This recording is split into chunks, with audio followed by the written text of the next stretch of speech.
Yo, what up? Welcome to another episode of the Oakland Warriors podcast. I'm Patrick, and I am joined by my friend Calvin in Seattle.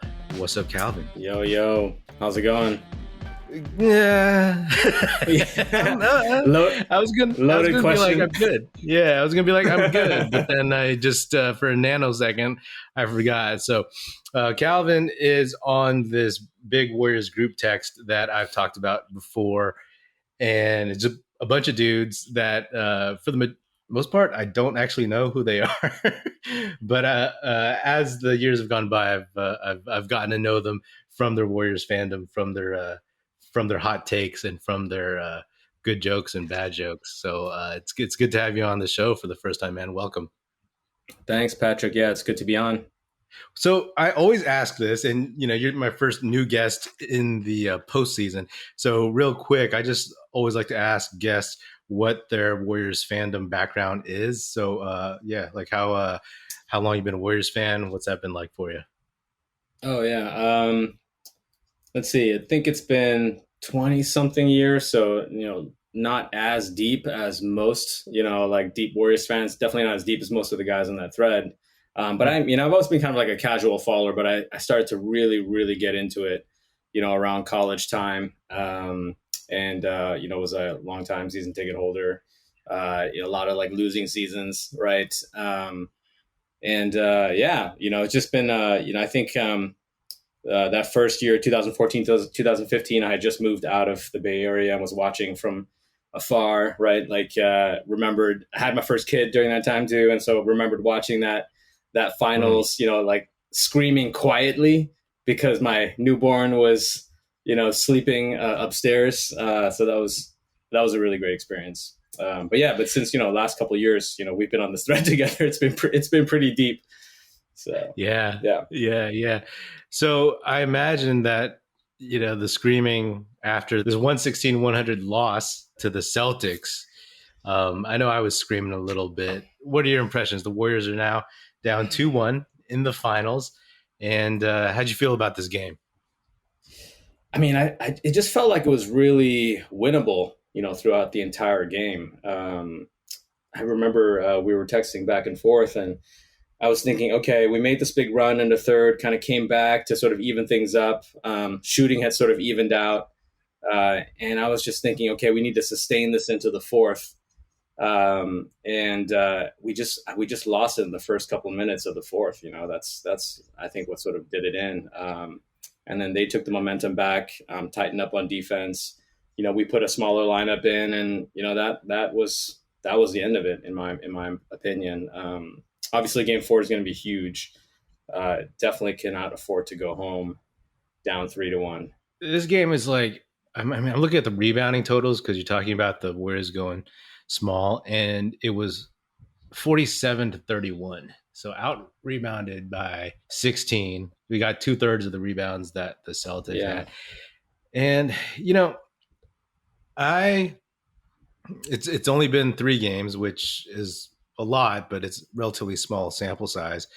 But for me, like, it's this weird feeling that right now it doesn't look like the Warriors can win a close game against these guys, right?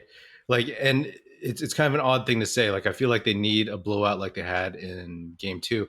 And the reason is, it's like when it's close means like it's really physical, means like every rebound is really important. All those little details and all those mistakes are huge, and they're more magnified. And I feel like I know the Celtics, they tend to have a lot of turnovers, but I feel like we just can't get over the hump in those games because we get out rebounded, because some of our guys are less dependable. You know what I mean? And throughout the season, we know that the Celtics have been, quote unquote, the best team in the NBA since January or something, right?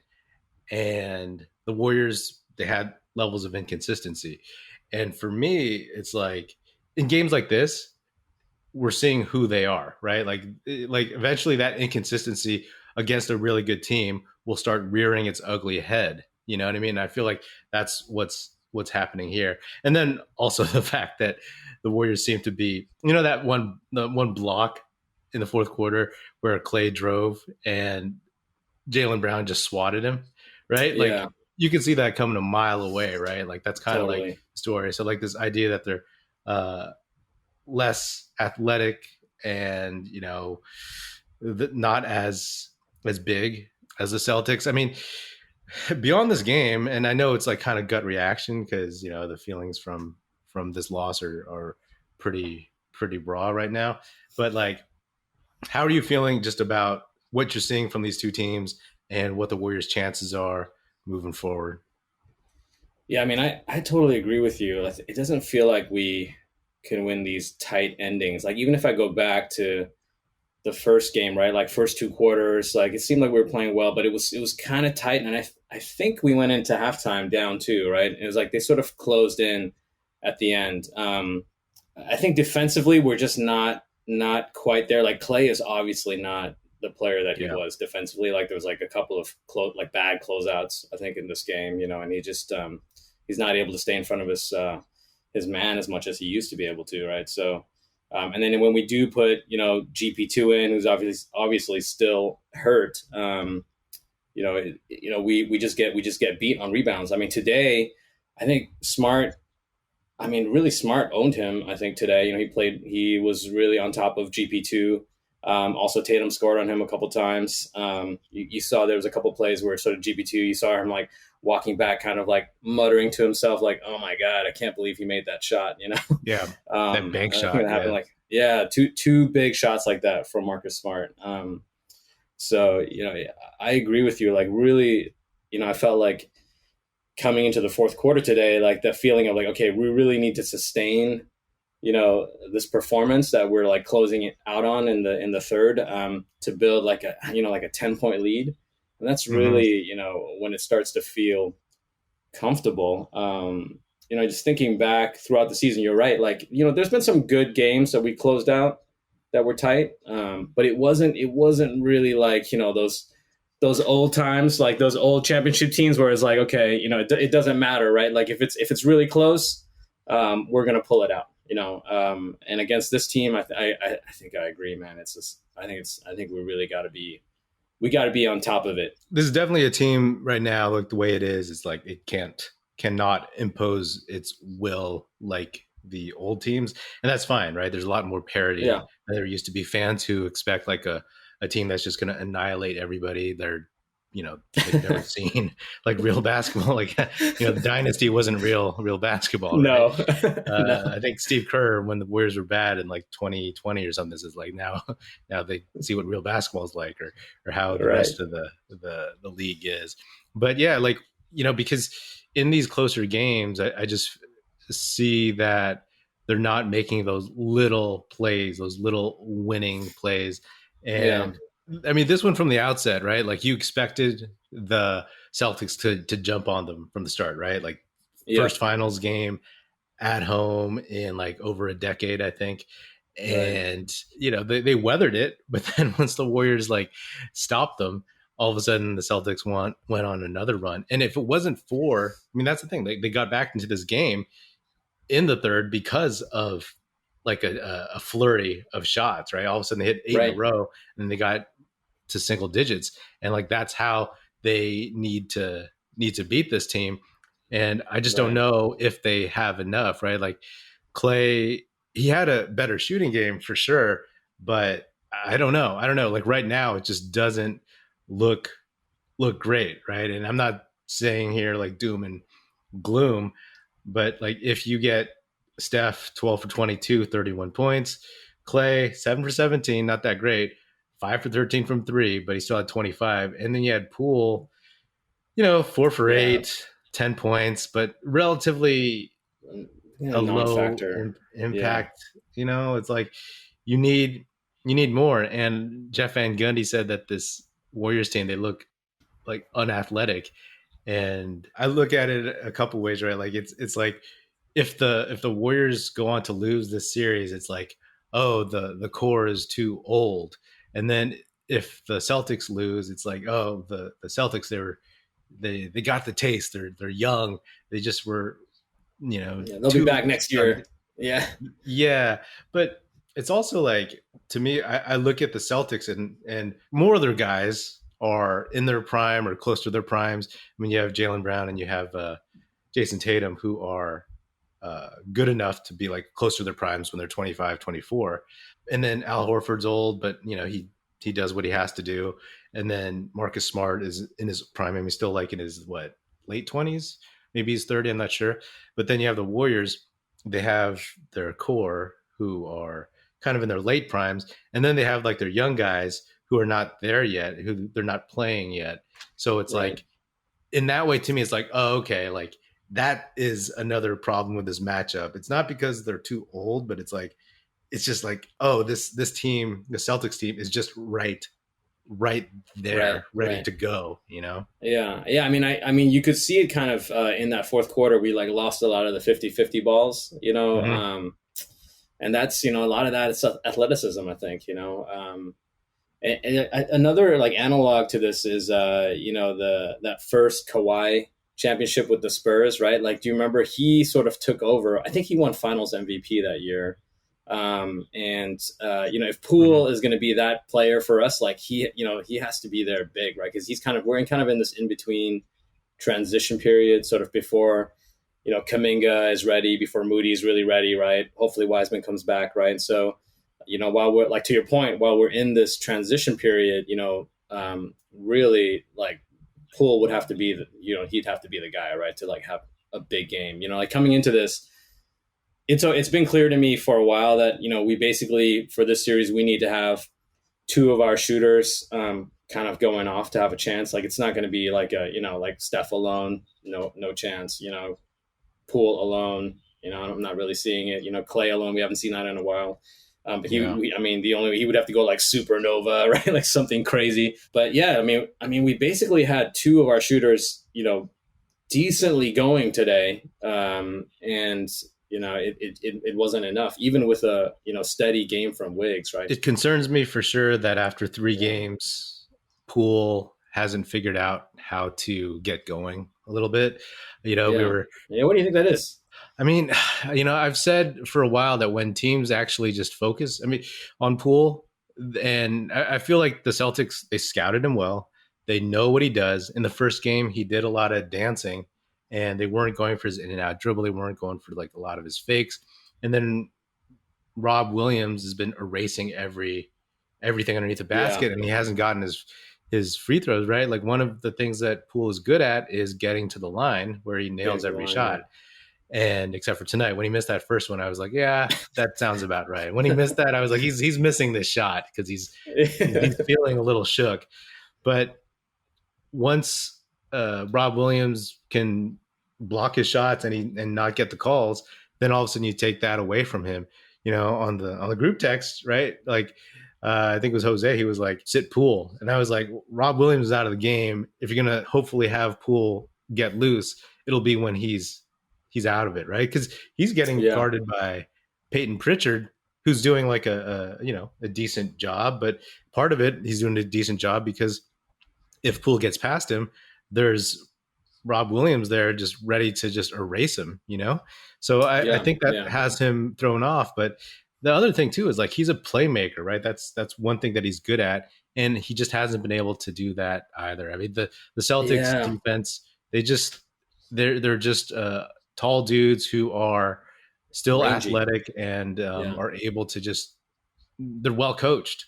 So yeah, I think that they make in this game at least they made fewer mistakes. And to your point about the 50-50 balls, man, yeah, I noticed that too, especially Draymond. And this is not like putting him in the grave and saying he's done, but I mean Rob Williams is a young guy with a busted meniscus who was rebounding over Draymond, who was beating him to loose balls, and it was like when Draymond can't get to those, it is what it is, right? But you're feeling like those are the championship plays that they've made in the past and that they can still make. I'm not saying it's done, but like those were the ones where you're like, this game is not in the cards. You know what I'm saying? yeah. Let's talk about Draymond for a little bit because I think like today, I mean, he had a kind of a quiet game, and just energy wise, he just didn't look like he was, as engaged. I mean, some of that I think, is probably strategic. Like playing on a Boston floor, like he didn't want that.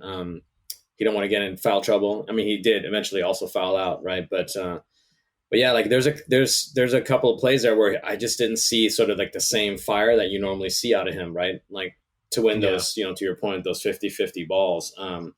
Yeah, what'd you think of Draymond's game today?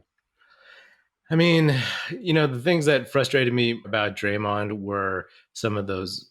I mean, he only had 2 turnovers, but like, there's a couple passes where I just wish he didn't throw them. A lot of them Yeah, were just like yeah. momentum killers, and like Wow, that's surprising. He only had 2 turnovers. As it looked worse. yeah, totally. I thought he had like 4 or 5, but yeah, it just felt like he wasn't playing great, and just his inability to really, really. I mean, they just looked small out there, right? Like Rob Williams, Yeah, Al Horford. They, especially when they played together, they were rough. I was they're big. joking with my friend Aram before game one. I was like, if I ever text you, man, if I'm over like, yo, if only we had James Wiseman, then that's a bad sign, right? I mean, obviously, I'm a huge Wiseman believer, and I think he would make a huge difference. But like, he's neither been here nor there in these Yeah, playoffs, of course. So like, it's like you're really, really just desperate if you're pining for James Wiseman. But yeah, just the fact that they've really made a good effort to the Celtics have of like using their size emphatically. I mean, yeah. Williams was 4 for 5, 10 boards, 4 blocks, plus 21. Yeah, that's Man, pretty good. 10 boards. Yeah, You know, man, that's crazy. Yeah, I mean, they mucked it up in that fourth, and we just could not match that energy. I mean, just going back to the passing too, I think like Poole's passing as a playmaker, I think that was a good point. He, I mean, he had so many. How many turnovers did he have today? Really not that many. He had 3. three. Yeah, but I mean, it just felt like, I don't know. Just watching the game, it felt like he just wasn't able to get others going as like he normally does, right? Like his hesitation moves, like they weren't really like biting on that as much. I felt like he was hesitant to shoot at points. Yeah. Yeah, I mean, he's also getting scored on. I don't know. I mean, for someone like him, maybe that Yeah. doesn't matter, but he's definitely getting scored on. I'm sure it matters, because I'm sure Yeah, he's hearing about it from the coaching staff, from everybody else in the basketball yeah, watching world. But 3 turnovers in 24 minutes is still a lot, yeah. especially That's true. when you're dependent on to actually have the ball in your hands and make plays. But yeah, they're not going Yeah, for like any of his moves, because I feel like they have scouted yeah, and they have said like, hey, he likes to do this, don't do that. Sometimes he'll get away with some stuff. He'll figure it out, like that tricky like layup he had under the basket when he faked out Williams. But those are few and far yeah. between at this point. Let me ask you, what do you think? Because to me, it just looks like this whole series, the Warriors, especially in games 1 and 3, but definitely before they busted out in game 2, it just feels like the Warriors are working their butts off for like shots, whereas the Celtics just get shots, right? They just feel open for threes. And what do you think, if anything, the Warriors can do about that? I think it's defensive intensity. Like to me, the defensive intensity really dialed up in the third. And when they were doing that, they were getting out, they were running, and they were not letting the Celtics sort of set into their defense, right? Like if they're playing the Celtics, in a half court game, like I just feel like you're playing into their hands, and so it sounds cliche, but I honestly think it starts with defensive intensity, on the Yeah. Warrior side, um, and that's been the factor, in my book. And the other thing that's interesting about that is like, like today, talk about runs, triggered by defensive intensity, right? Like we had like one big memorable run and a 7-point possession, like a crazy 7-point possession with what is that, shooting 2 for 1 point in there as well, right? But the Celtics, I think they opened the game with 2 back-to-back runs of 10 and 8 points each, and then had another big one, to open the fourth, which basically put the game away, right? And I feel like during those moments, also the Celtics were playing better defense. Like they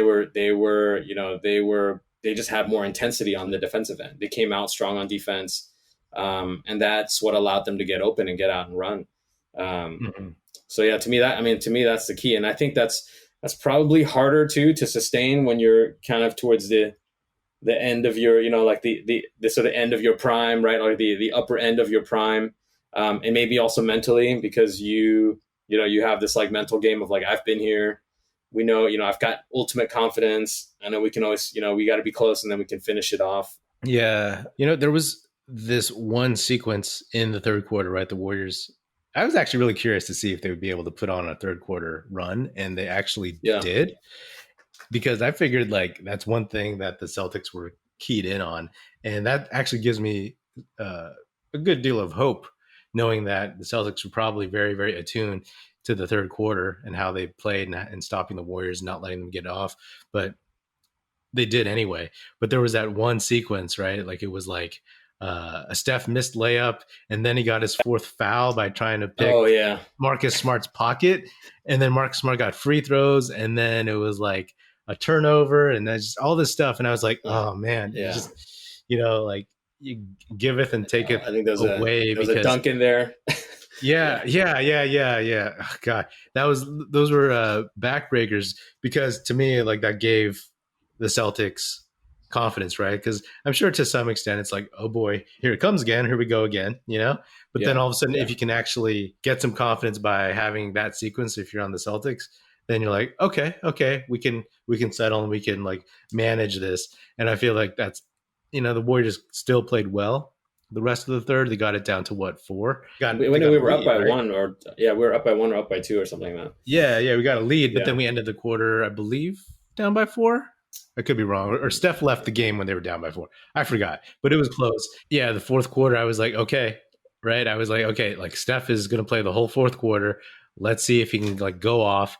And it literally felt, I mean, they sold out on Steph, and no one else could do anything. I mean, I was like, hey, is Jonas Jerebko out there? Is Alfonso McKinney out there? Did we sign Quinn Cook all of a sudden? Like that was very demoralizing to me. But what did you feel about the fourth quarter, and where do you think it went sour? Yeah, I mean, I think to me that it was a Kerr misstep. Like I really wanted to see the fourth quarter open up with OPJ. I mean, he closed out the third, but you could sort of see that, Otto was keeping them alive with his rebounding, and he was really the key, I think, in controlling the game in the third quarter for us. Right. And so when we went small, I just thought that was a huge mistake. I wanted to see Otto, Steph, Klay, Wiggs, and Dre, right? So when we went small, I think that also, it makes it hard, because when you're behind on fouls, right? Like when you're in foul trouble, like you can't really play as hard defensively. Like you can't really go for some of those balls as you would if you were okay on fouls, right? And so I felt like Steph got in foul trouble early, and that carried over into the fourth. And that just made it difficult to put a smaller lineup out there. So yeah, I mean, for me, that was the big misstep though, was Otto Porter Jr. not being in the game. The Celtics really sped up the game. It felt like, we were playing from behind, like just behind the ball. Like they were controlling the pace of the game and the ball movement in the game. And I think they went on a run. I forget what the run was. I remember it. That was like a moment when I started screaming at the TV. I was like, wrong lineup. And then sure enough, they called a timeout and put the lineup in that should have been in there. And you could sort of immediately see the momentum, or at least the tempo, kind of shift back into the Warriors' favor. Like you could sort of see them. Okay, we're now in our groove. We're controlling, what we want to do. We're imposing our will on the game, and that was a pretty immediate shift. So it was a gamble. I think he decided to rest, give Klay a rest. He put Steph back in, gave Klay a rest. And put Poole in there with GP2. That was, to me, that was a tactical mistake. I think for the same reasons that we talked about earlier, which is that, the team has to have a lead going into the closing minutes, right? At least it feels that way right now. Like to be able to come in and win from behind, and sort of steal one, right? It doesn't feel like that's a great strategy. With this team. Yeah. Who did OPJ come in for in the fourth? I think so. OPJ came in for Poole. So they subbed out OPJ and GP2 for Klay came back in and OPJ came in. So it was the Poole thing that because he hasn't been giving the Warriors much on offense, we've talked about, and like we all know at this point, like on the defensive end, it's like, that's not a good way to try to get back into a game. You need stops to get back into a game. And I am a big Poole fan, but I just I tend to agree that like you have to go with some other guys in those moments. I mean, I don't recall how long Kerr went with that lineup, but I get you also want scoring and everything, but I guess you're hoping that Poole. I mean, Poole had like a small breakout in the third and fourth of game 2, so maybe you're hoping that he will give you a little bit more, but it just wasn't to be. I mean, that's the thing that sort of kind of threw me off, because Otto was shooting well. He shot 66 from 66.7, right? 2 of 3. 2 for 3 from 3. Yeah. He shot well. And I felt like with him out on the floor, you would get the rebounding, second possessions, and he's going to space the floor, right? So especially because Wiggs was kind of off. I think he was 1 for 6 from 3 today. Yeah, so. That's why I thought it was just really important to give Otto more minutes in the closing moments. Are you ready for the NBA champs to be crowned? Join the finals action with DraftKings Sportsbook, an official sports betting partner of the NBA. New customers can make any $5 NBA bet and get $150 in free bets instantly. Looking to turn another small bet into a big payday during the NBA finals? With a DraftKings same game parlay, you can do just that. This NBA season, a customer placed a $5 same game parlay and won over $5,000. Create your own parlay by combining multiple bets like which team will win, total made threes, total rebounds, and more, and boom, you have a shot at an even bigger payout. Download the DraftKings Sportsbook app now. Use promo code TBPN. Make any $5 bet during the NBA Finals and get $150 in free bets instantly. That's promo code TBPN only at DraftKings Sportsbook, an official sports betting partner of the NBA. Minimum age and eligibility restrictions apply. See show notes for details. What are you got any positives from this one? Like what anything you feeling good about? I mean, Klay, I feel good about Klay. I mean, this was the best game. He's definitely had his best game of the series. Maybe this is going to be a great foreshadowing to a great game 6 Klay. So I think that was a positive. Another positive, 3 consecutive good Steph games. I was I think we were texting like earlier in the week because the conversation never stops. I was thinking, oh man, a bad Steph game is coming, because he's had like a bunch in a row, right? And then it's like, well, if a bad Steph game's coming, you need Poole and Klay to be going off, right? I think that's another positive. And I think just this whole postseason, I think Wiggins is a huge positive. I mean, he's been Mr. Consistent on both ends of the floor. I'm just so happy for him. Like it's a great success story, I think, for Wiggs. Also a great success story for the franchise as an organization, like a culture success story, right? I think that's big. So yeah, I mean, today stings, dude. Cause I just felt like, we had a chance, like even when we were down in the first and second quarter, I felt like, okay, this is just about like, we're in the game. This is just about, they're shooting well. We're shooting okay. Not great, but okay, right? Like if we just play with more defensive intensity, we can trigger a run. And that's exactly what happened in the third. And I was like, okay, here we go. Let's carry this into the fourth. And it just didn't, it didn't work out, right? So it was a bummer, but that all said, when the finals started, I was telling myself, hey, appreciate this moment right now, right? Like we're back in the finals. That's pretty wild. So yeah. I mean, I am always appreciative of Andrew Wiggins. I mean, I've said several times on this podcast, and I say it all the time in the group text that Andrew Wiggins, like, he has bad touch around the basket when he's going like at an angle, because he always just like seems to hit it off the backboard really hard. Whereas usually Draymond, except for tonight, he has like soft touch and all this other stuff. Right. But, like you said, Wiggins was only 1 for 6 from three, but he was 7 for 16 overall. So he was like 6 for 10 from, he was attacking the basket, and I can appreciate that. And that's, we're seeing a fire from him, a competitiveness and aggression that no one ever expected. And, as a fan, as a Warriors fan in particular, it's good to see that. And like you said, just happy for, seems like a good enough dude. I don't know him, never met him, probably never will. But he seems like a good enough dude, and it's nice to see him get that recognition and success. And actually, I really, really want this title for all the obvious reasons. But when I think about Wiggins, I was like, I want this title for Wiggins, man. Like, that'll really be a cap on this crazy season for him, like being an all-star starter, right? And then winning a title would be amazing, because I've said before, like, I don't think he'll ever become an all-star starter again. I don't think so especially either. Like when Paul George, Kawhi Leonard, and then young guys start getting better, right? It's good to see. What are you feeling about the series? Like, take a step back, take a breath. Like, obviously, I'm sure we agree we need to take Game 4 and not get behind 3-1. But how are you feeling in general about like our chances, adjustments, stuff like that?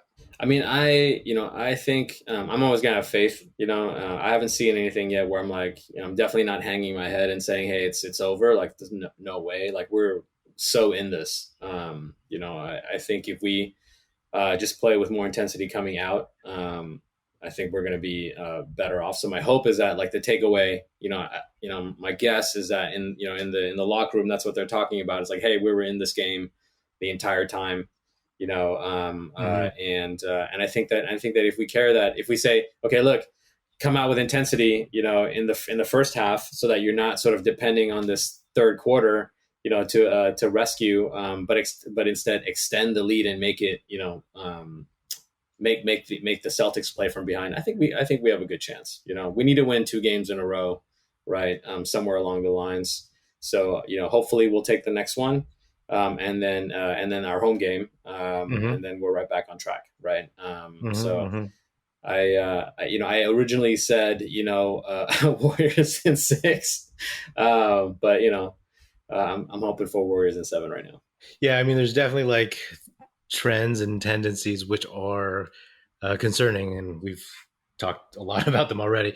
But I feel like, and I've said this, like, the Warriors, when they play well, I haven't seen a team these playoffs that can beat them, except now, which makes sense because it's the finals, right? Like, and obviously the Warriors haven't played a perfect game, but if the Celtics, if they beat this healthy Warriors team, then so be it.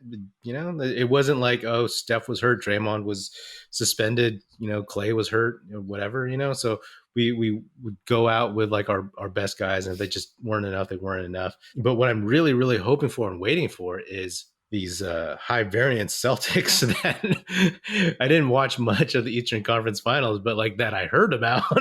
Right. Had so many problems with the Heat. Granted, it's a different matchup. Granted, we don't have a Bam Adebayo in the middle. But give me some more of these turnovers, and if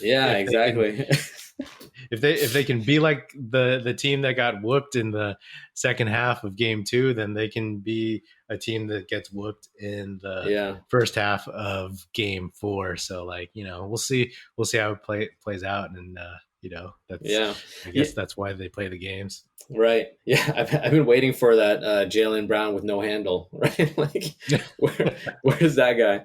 Actually, one thing I did notice today, Tatum's game, when he goes to his right and finishes with his right, he's shooting a really high percentage. I haven't looked at the numbers, but it just seems like whenever he's going to his right and finishing with this right, it's great, right? Like if he's going left, he's either bricking or passing the ball, more frequently. And so maybe they'll make some adjustments to try to force him to go left more and get the ball out of his hands. I think that's something that I would do. I think the other adjustment is, obviously leaning on Otto a little bit more, like I'd said, maybe another positive, I don't know how you feel about Andre, whether or not he's going to be available for game 4 or if they're going to sort of put him on ice. He played 2 minutes, so I hope he is.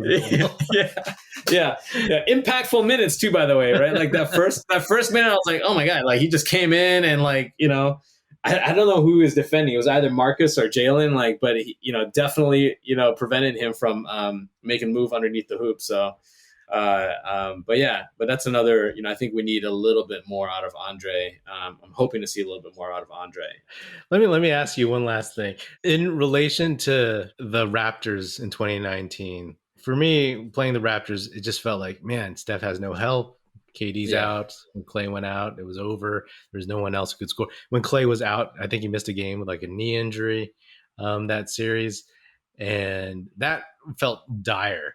This, to me, it doesn't, obviously, or maybe not obviously, but to me, it doesn't feel that dire. It just needs to be, they just need to play a more complete game.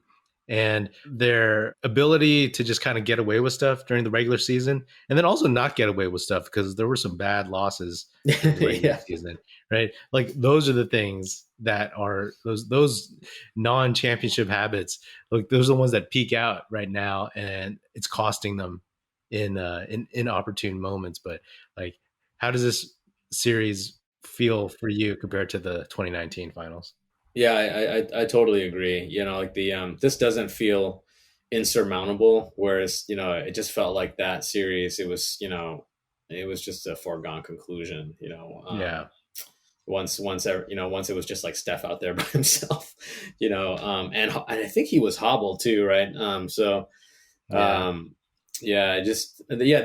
agree. This doesn't have the same feeling. I'm trying to remember back how I felt when that series was over. I was bummed, but I was kind of happy for the Raptors. I thought that they were just, kind of the better team, more complete team. I think the healthy team. True. Yeah. Healthy team.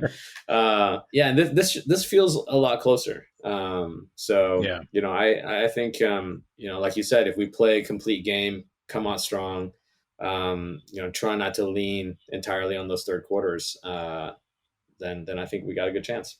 Yeah. And it would be an amazing cap, right? Like this would be a pretty amazing championship if we got it. So it might top the first one.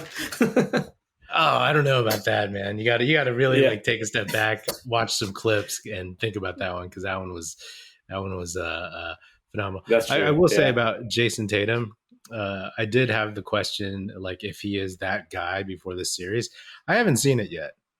Like he's an excellent player. He's a great player, all-star level player. But, he hasn't proven to me that he is that guy. He doesn't scare me the way Luka did, Jokic, Ja, any of those guys that we've faced so far. He just has a much better team that is like has more balance and is way better coached than anyone that we've seen thus far. Yeah, I mean, I've been pretty impressed. He doesn't scare me the way that Giannis scares me, but, I think his finishing around the rim, like he can go on some streaks where I'm like, wow, that looked so easy, those plays when he's going to his right, finishing with his right, it just looks effortless. He's getting there so quick.